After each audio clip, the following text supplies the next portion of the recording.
दोस्तों, इस वीडियो को ध्यान से देखिए। ये कोई बॉर्डर नहीं है और ना ही इसे गिराने वाले लोग किसी दूसरे देश में घुसने की कोशिश कर रहे हैं। इस दीवार के पार इन लोगों का कभी घर हुआ करता था। पैलेस्टाइन के इन लोगों का घर छीनकर इजराइल की फोर्सेज ने इन्हें 41 किलोमीटर लंबे और 6 से 12 किलोमीटर चौड़े गाजा इलाके में कैद कर दिया है। इतने छोटे से इलाके में 20 लाख से ज्यादा लोग रहते हैं। इनमें से आधे बच्चे हैं। 70% यूथ यहाँ का बेरोजगार है। इस इलाके में बाहर से आलू का चिप्स और अदरक जैसा मामूली जरूरत का सामान भी नहीं लाया जा सकता है। 90% लोगों को साफ पानी नसीब नहीं है। इलाके की 2/3 मतलब 66% से ज्यादा लोग अपने ही देश में रिफ्यूजी बने हुए हैं और यहाँ पैदा हुए हर बच्चे को इजरायली अथॉरिटी के पास रजिस्टर करना होता है, नहीं तो उसकी कोई पहचान नहीं होगी और वो कभी भी गाजा स्ट्रिप के बाहर नहीं जा सकेगा। इसके ईस्ट और नॉर्थ में इजराइल है, वेस्ट में मेडिटेरेनियन सी है, साउथ में इजिप्ट है। साल 1994 में इजराइल ने 60 किलोमीटर एक लंबा बॉर्डर बना लिया गाजा के साथ और धीरे धीरे इसे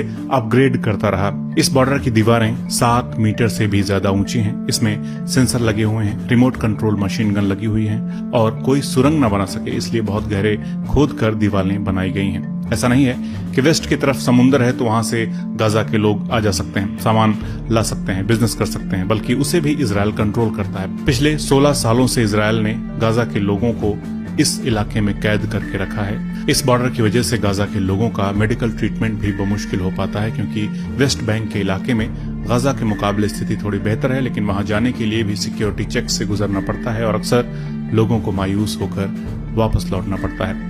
गाजा के लोग वेस्ट बैंक में रहने वाले अपने रिश्तेदारों से मिलने को भी तरस जाते हैं, जबकि ये पूरा इलाका एक वक्त पर उन्हीं का था। ऊपर से इजराइल इन इलाकों में बमबारी करता है जब तक, और घनी आबादी वाली जगह है तो अक्सर सिविलियंस की मौत की भी खबरें आती हैं। सिविलियंस ही नहीं, जो इनकी आवाज सुनने जाते हैं उन पत्रकारों की मौत की भी खबरें आती हैं। पत्रकार ही नहीं, जो लोग घायलों की मदद करने के लिए इस इलाके में जाते हैं उनको भी निशाना बनाया जाता है। खुलेआम इजराइल इंटरनेशनल लॉ की धज्जियां उड़ाता है, लेकिन कोई कुछ नहीं बोलता है। हमास के बेगुनाहों पर हमले के बाद एक सुर में कई सारे वेस्टर्न पावर ने इसे आतंकवाद कहा। हमले की निंदा की, करनी भी चाहिए।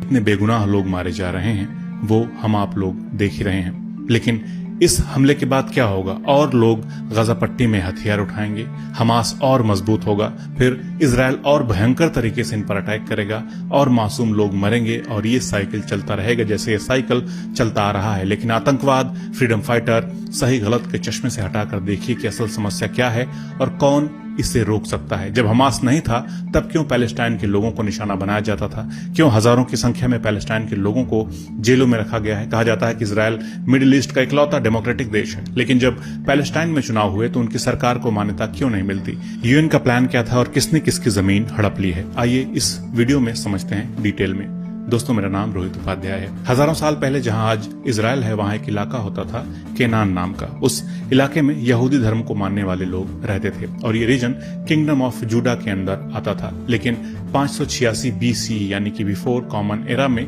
बेबीलोनियन एम्पायर के एक राजा नेबुकदनेजार सेकंड ने किंगडम ऑफ जूडा को हरा दिया, जेरूसलम पर कब्जा कर लिया और जूस यानी यहूदियों को वहां से भगा दिया। जूस यहां से भागकर आज जहां इराक है वहां पर वे किसी तरह की जिंदगी जीने लगे। लगभग 70 साल तक वहां रहने के बाद 538 BCE में पर्शिया के एक राजा साइरस ने जूस को वापस उनके होमलैंड के इलाके में जाने की इजाजत दी और जेरूसलम में एक मंदिर भी बनवाया। इसे सेकंड टेम्पल पीरियड कहा जाता है। इसके बाद से जूस वहां रह रहे थे, लेकिन 70 CE में जूस के ऊपर फिर हमला किया गया रोमन एम्पायर के सम्राट टाइटस के द्वारा और जूस के शहरों, घरों और मंदिरों को तबाह कर दिया गया। इस इतिहास में सीज ऑफ जेरूसलम भी कहा जाता है। जूस को मारा गया, भगाया गया और उनको गुलाम तक बनाया गया, जिसके बाद जूस दुनिया के अलग अलग हिस्सों में जाकर बसने लगे। लेकिन जहां जिस देश में भी वे बसे माइनॉरिटी थे और उन्हें अपने अलग धर्म, अलग कल्चर की वजह से परेशानियां झेलनी पड़ी। जैसे कहीं प्लेग फैला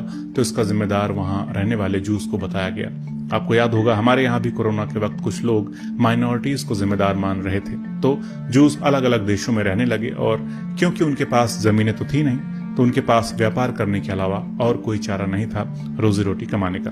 तो वे व्यापार करने लगे और धीरे धीरे व्यापार से पैसे बनाने लगे। उनकी आर्थिक स्थिति मजबूत होती गई और लोग उनसे चिढ़ने भी लगे और कई अफवाहें भी उड़ाने लगे कि वे क्रिश्चियन बच्चों का खून पी जाते हैं वगैरह वगैरह। उनके खिलाफ दुनिया के कई देशों में भेदभाव वाले कानून बने, उन्हें जमीन खरीदने का अधिकार नहीं था वगैरह वगैरह। 1492 में जूस को फिर स्पेन के इलाके से जबरदस्ती निकाला गया, उनको बेइज्जत किया गया और इस दौरान जेरूसलम के इलाके में अरब के मुस्लिम और क्रिश्चियन भी साथ रहने लगे थे। उन्होंने अपना घर बना लिया था जो कि नेचुरल है। अब समझना जरूरी है कि जेरूसलम जगह क्रिश्चियन, जूस और मुस्लिम्स के लिए बहुत पवित्र है। क्रिश्चियन मानते हैं कि जीसस को इसी जगह क्रूसिफाई किया गया था, उनको सूली पर चढ़ाया गया था। ये जगह मुस्लिमों के लिए बहुत महत्वपूर्ण है क्योंकि यहाँ पर अल अक्सा मस्जिद है। इस्लाम में मक्का और मदीना के बाद ये मस्जिद सबसे ज्यादा मुकद्दस मानी जाती है। जूस मानते हैं कि यहाँ की जो मंदिर पर्शिया के राजा साइरस ने बनवाई थी और जिसे रोमन सम्राट ने ध्वस्त कर दिया था, उसकी एक दीवार बची रह गई थी जिसे वेस्टर्न वॉल कहा जाता है। इसी वॉल की पूजा यहूदी करते हैं, इसलिए तीनों धर्मों के लोगों के लिए ये जगह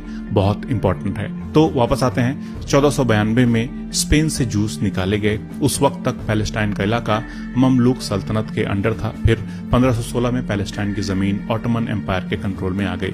ऑटोमन एम्पायर में सुन्नी मुस्लिमों का राज चलता था जो तुर्की या टर्की से थे। और ध्यान देने वाली बात यह है कि इस दौरान जूस बहुत कम नंबर्स में थे लेकिन रह रहे थे पैलेस्टाइन के इलाके में, और कह सकते हैं कि शांति से रह रहे थे, लेकिन पूरी दुनिया के अलग अलग हिस्सों में उनके साथ भेदभाव होता था। माना जाता है कि जीसस का जन्म एक जू परिवार में ही हुआ था और जू लोगों ने ही जीसस को क्रूसिफाई किया था। इसलिए भी जूस को कई देशों में मुश्किलों का सामना करना पड़ता था। इन परेशानियों से तंग आकर 1800 के आसपास जूस लोग साथ आए और अपना खुद का एक अलग देश बनाने का सोचने लगे।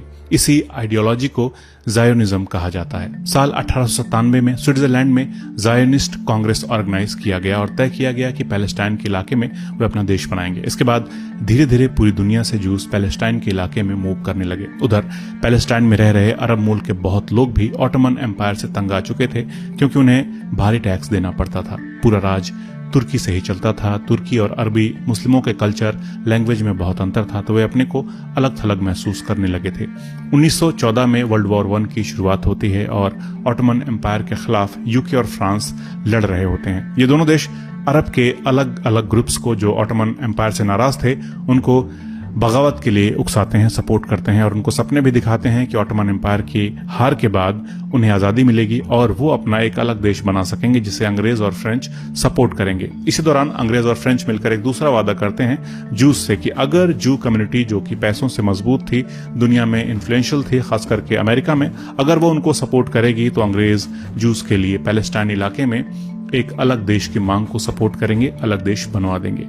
अरब के ग्रुप्स ने भी ब्रिटिश और फ्रेंच को सपोर्ट किया और जूस ने भी। कई जूस तो बाकायदा सेना में भर्ती हुए, रिलीफ कैंप्स लगाए, पैसे दिए, हर तरह से सपोर्ट किया। कई कॉन्स्पिरेसी थियरिस्ट ये भी कहते हैं कि जूस ने अमेरिका पर दबाव भी बनाया था वर्ल्ड वॉर 1 में शामिल होने के लिए, लेकिन हो सकता है कि कोशिश की हो, मगर अमेरिका अपने इंटरेस्ट को देखते हुए 1917 में खुलकर वर्ल्ड वॉर 1 में शामिल हुआ था। उससे पहले ही 1916 में अंग्रेजों और फ्रेंच ने मिलकर साइक्स-पिको एग्रीमेंट कर लिया जिसमें लिखा था कि युद्ध जीतने के बाद मिडिल ईस्ट को आपस में बांट लेंगे, दोनों देश बांट लेंगे। मतलब मक्कारी की इंतहा देखिए कि जीतने के बाद न तो अरब के लोगों से वादा निभाया और न ही जूस लोगों से पैलेस्टाइन का अपना वादा पूरा किया, बल्कि खुद में ही बांट लिया और राज करने लगे। लेकिन जूस ने एक तरह से मान लिया था कि पैलेस्टाइन उनका ही है और वे लोग उस इलाके में मूव करने लगे। इससे जो वहां अरब मूल के लोग रह रहे थे उनमें नाराजगी बढ़ी। उस वक्त दुनिया में बहुत कुछ चल रहा था। वर्ल्ड वॉर 1 के बाद दुनिया को संभलने में कुछ वक्त लगा, लेकिन तभी वर्ल्ड वॉर 2 शुरू हो गया और जूस के खिलाफ यूरोप में एथनिक क्लिंजिंग होती है, उनको मारा पीटा जाता है। हिटलर उन पर बेइंतहा जुल्म करता है। जूस को लगता है कि उनका दुनिया में अपना कोई मुल्क है ही नहीं जहां वे जाकर रह सकें और इसीलिए वे लोग पैलेस्टाइन को ही अपना घर मानकर वहां बसने लगते हैं। इस तस्वीर में आप देख सकते हैं कि 1914 में वर्ल्ड वॉर 1 के वक्त पैलेस्टाइन में जूस की आबादी 10% के आसपास थी, लेकिन 1947 में सेकेंड वर्ल्ड वॉर के बाद पैलेस्टाइन के इलाके में जूस की आबादी बढ़कर 33% के आसपास हो गई। वर्ल्ड वॉर 2 खत्म हुआ, यूके और उसके साथ के देश जीते, लेकिन युद्ध और खर्चे से अंग्रेज परेशान भी हो चुके थे। वर्ल्ड वॉर 2 के बाद दुनिया काफी तेजी से बदल रही थी। 1947 में हमारा देश भी आजाद हुआ था, लेकिन अंग्रेज पैलेस्टाइन का क्या करेंगे उनको समझ नहीं आ रहा था, क्योंकि किसी देश को गुलाम बनाए रखने के लिए भी पैसे, रिसोर्सेज और सेना वगैरह चाहिए होती है। लेकिन दौर बदल रहा था और वर्ल्ड वॉर 2 के बाद सभी वेस्टर्न नेशन अपने आप को पाक साफ मानवाधिकारों के साथ खड़े रहने वाले देश के रूप में दिखावा कर रहे थे। 1945 में यूएन बनाया गया था ताकि ऐसे युद्ध दुनिया में दोबारा ना हो और सभी देश अपनी बात रख सकें, बातचीत के साथ मसले सुलझाए जा सकें। जूस पर भयंकर अत्याचार हुआ था तो उनकी डिमांड थी कि उनका कोई अपना एक देश तो होना चाहिए। उधर अरब जो उस इलाके में पहले से रह रहे थे, उनका कहना था कि अरब देश बनाने का वादा किया था यूके और फ्रांस ने, तो हमने उनका साथ दिया था। अब तो हमारे साथ धोखा हुआ है, जमीन हमारी है, अरब देश तो छोड़ो, ये लोग अब बाहरी लोगों को हमारी जमीनों पर बसा रहे हैं। उनका कहना था कि हमने थोड़ी किया है अत्याचार उन पर, तो हम उनकी कीमत क्यों चुकाएं। लेकिन ब्रिटिशर्स ने पैलेस्टाइन को जूइश नेशनल होम डिक्लेयर कर दिया। अब यूएन ने सोचा कि ऐसा क्या हल निकाला जाए, तो उन्होंने एक कमेटी बनाई और प्लान ऑफ पैलेस्टाइन के तहत इस खित्ते को 2 हिस्सों में बांट दिया। एक देश जूस के लिए जिसका नाम इजराइल होगा और दूसरा देश अरब के मुस्लिमों के लिए जिसका नाम पैलेस्टाइन होगा। क्योंकि जेरूसलम क्रिश्चियन, जूस और मुस्लिम्स के लिए बहुत इंपॉर्टेंट है, इसलिए उस पर यूएन का डायरेक्ट कंट्रोल रहेगा। लेकिन हमारे भारत देश ने उस वक्त इस प्लान को सपोर्ट नहीं किया था। इंडिया चाहता था कि एक फेडरल स्टेट बने, मतलब देश एक ही हो लेकिन उसमें राज्य अलग अलग हों, पावर सिर्फ सेंटर के पास ना रहे। और भारत ही नहीं, यूएन के इस 2 स्टेट प्लान को अरब मुस्लिमों और बाकी अरब मुस्लिम देशों ने इस प्लान को नहीं माना था। उनके मुताबिक ये वेस्टर्न देशों का एक सोचा समझा प्लान है। वो चाहते हैं कि मिडिल ईस्ट में उनका एक प्यादा रहे जिससे वे मिडिल ईस्ट को कंट्रोल कर सकें, उस पर दबाव बनाए रख सकें, इसलिए उन्होंने इसे पूरी तरह से नकार दिया था। तो जूस पर अत्याचार किसने किए? वेस्टर्न नेशंस ने। पैलेस्टाइन के अरब मुस्लिमों से झूठा वादा किसने किया? वेस्टर्न नेशंस ने। पैलेस्टाइन को जूस का होमलैंड किसने डिक्लेयर किया? वेस्टर्न नेशंस ने। तो गलती किसकी हुई? वेस्टर्न नेशंस की। और इस गलती की सजा किसे मिल रही है? फिलिस्तीनियों को। तो 29 नवंबर 1947 को पार्टीशन प्लान यूएन में पास हुआ और अगले ही दिन 30 नवंबर को पैलेस्टाइन अरब लड़ाके और जूस लड़ाकों के बीच भयंकर जंग छिड़ जाती है। जूस लड़ाकों के पास बढ़िया हथियार होते हैं, वे बेहतरीन ट्रेन भी होते हैं, क्योंकि 1920 से ही पूरी दुनिया के जूस मिलकर इजराइल बनाने का प्रयास कर रहे थे और उन्होंने एक पैरामिलिट्री ऑर्गेनाइजेशन बनाई थी जिसका नाम था हगेना। जो जू फौजी रह चुके थे, युद्ध लड़ चुके थे, उन्होंने बाकी के जूस को युद्ध में ट्रेन किया, विदेशों से हथियार मंगवाए, पैलेस्टाइन के इलाके में बाकी दुनिया के जूस को घुसाया, उनकी मदद की और अपनी कम्युनिटी का डिफेंस करने लगे। इसके अलावा उन्हें पश्चिमी देशों का सपोर्ट भी था। तो 1947 की लड़ाई में जूस लड़ाके भारी पड़ते हैं। लगभग 6 महीने बाद 14 मई 1948 को इजराइल अपने आप को एक स्वतंत्र इंडिपेंडेंट देश घोषित कर देता है और बाकी के अरब देश उस पर हमला कर देते हैं। लेकिन इजराइल अकेले इन सभी अरब देशों को हरा देता है। जाहिरन इसमें दुनिया के दूसरे ताकतवर मुल्कों ने उसका साथ दिया, जैसे अमेरिका ने उसे हथियार दिए, यूके ने युद्ध की ट्रेनिंग दी, फ्रांस ने भी सहायता की और यूएन के पार्टीशन प्लान के 55% लैंड से भी ज्यादा पैलेस्टाइन की 78% जमीन पर कब्जा कर लेता है इजराइल। इस जंग के बाद 7 लाख फिलिस्तीनियों को अपने घरों से बेघर होना पड़ता है। इसे फिलिस्तीन नकबा या तबाही कहा जाता है। यही जंग, यही नकबा जड़ है पैलेस्टाइन इजराइल कॉन्फ्लिक्ट की। इस वीडियो के रिसर्च के दौरान इलान पापी की ये किताब पढ़ते हुए महसूस हुआ कि किस तरह पैलेस्टाइन के लोगों पर कहर बरपाया गया था। जेरूसलम के पास में एक गांव था, डियर यासीन। वहां गांव के मासूम लोगों को एक सुबह इजराइल के सैनिकों ने गोलियों से भून डाला था। वहां की मौजूद औरतों, बच्चों, बुजुर्गों को गोलियों से भूना जाता है, महिलाओं के साथ रेप किया जाता है।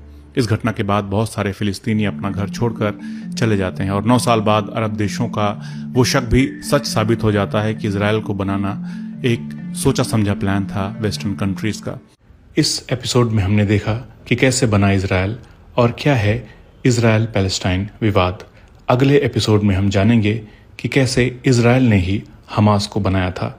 वीडियो अच्छा लगा हो तो प्लीज दोस्तों के साथ शेयर कीजिए और चैनल को सब्सक्राइब जरूर कर लीजिए। मिलते हैं अगले एपिसोड में। नमस्कार।